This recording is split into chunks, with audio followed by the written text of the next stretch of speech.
Jesus told his followers to be with those who are persecuted. Today I'm reflecting on the work of Reverend David Black, the gentleman from that video who has been shot by ICE while protesting.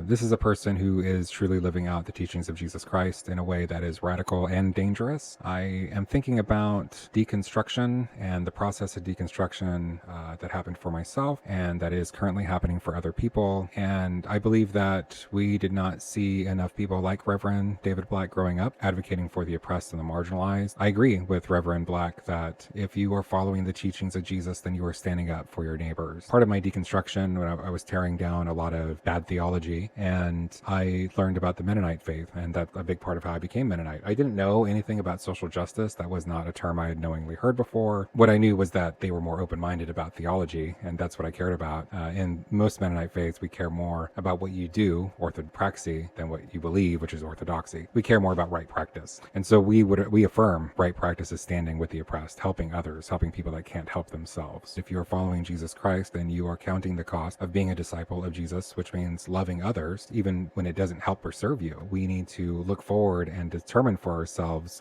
what sort of cost we're willing to pay to be a disciple of Jesus Christ. And for many of us, that means losing our jobs, getting put in jail. Looking back on my evangelical upbringing, it was always kind of like seen as an honor to be in jail for the gospel, but it was always seen as like preaching the gospel, meaning that Jesus died on the cross for our sins so that you can go to heaven and avoid hell, that one day that would be like made illegal. And now that we're in a moment like this in the United States, I can see more clearly now that it actually was never that. It was always living out the gospel that was dangerous. And I do believe that if you are put in jail for standing up for people who are less fortunate than you, people that the gospel calls you to care about, then that is being jailed for the gospel.